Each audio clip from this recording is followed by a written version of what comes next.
Hello and welcome to another episode of the Margin Max Minute. My name is Paul Ayers. I'm your business coach, and I'm thrilled to have you with us today. As we grow the community of fit professionals through the Fit Professional One network of products, I'm thrilled that you've chosen to be with us today, and I hope that you will take some time to let your business peers know about the Fit Professional One and all it has to offer. Today, I'm thrilled with Nova Salvador's help, my editor extraordinaire, who's been doing a great job getting through my very rough recordings to bring you a quality product, much beyond what I could do if I did it just live.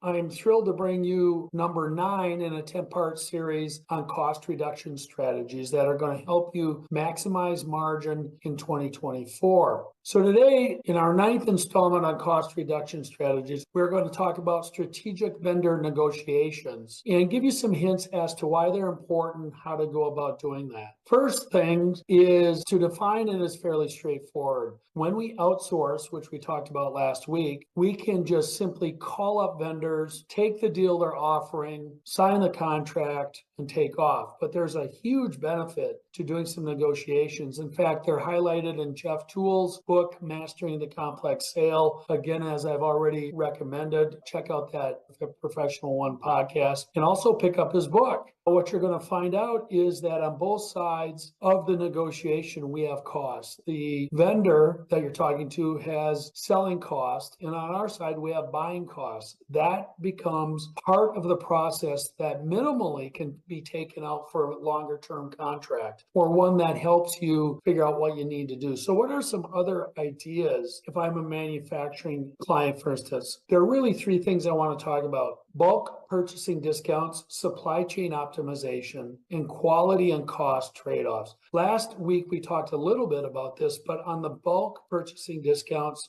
I want you also to incorporate the advent of time and take a look at when committing to larger orders, your manufacturer or your vendor is able to tool up, minimize switching costs, and being able to count on that on the long term. They're also going to be more efficient with their materials, their rework, and their waste. You are going to be able to help them be one of those repeat customers they depend on, so they're going to offer you more attractive terms. The second one, supply chain optimization. This is really interesting. It is a gigantic topic. We'll have much more in the Fit Professional One media products coming forward in the future. Today, I want you to think about inventory levels, delivery schedules, and just how optimizing your supply chain can save materials and rework and time for your vendors. That, in part, becomes some of the opportunity that you'll probably be able to take off the table when you talk about expanded contracts. And the last one, quality and cost trade-offs. I've already referred to those a little bit, but what we want to make sure that we do is ensure that our quality standards are up to snuff, up to grade, up to your requirement level of your customers. And to do that, you might want to try some pilot projects with your customers to make sure they can actually deliver what you're after.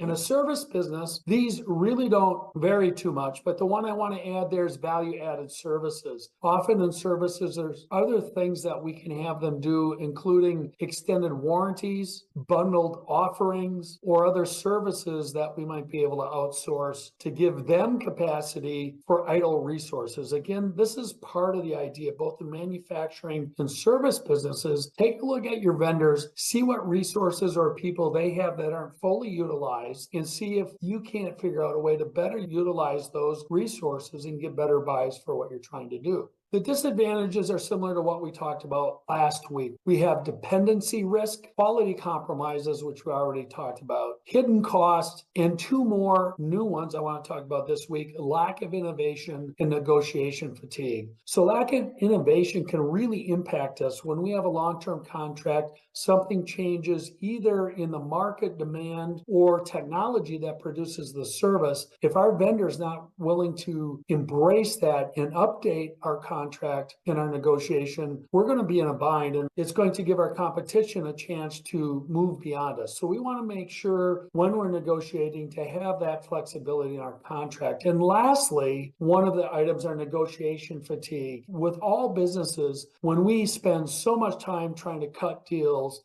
we don't have time to get into our business, work on our business, improve it for better service, better efficiencies, and more profitability. So be careful of that, because a dedicated procurement team that continually is negotiating both can fatigue the vendor and you. I mean, how many of you out there have experienced an aggressive professional buyer? They're really creating an issue where they have only their own organization's best interest in mind rather than yours too. I mean, after all, our vendors, we need our vendors to be profitable so that they're with us that next period. Next year, if we have a great vendor, we want them there, just like we want our good customers there. Same thing for our customers. When we're being a good vendor where we want to be there, we want our own vendors to be able to make money, to be able to support us going into the future. So I'd love to work on you with this. This is a really important aspect. It has huge potential. I'd love to talk to you about it, hear what you think. Contact me at my website, thefitprofessional1.com, and let's see if we can help you get to work.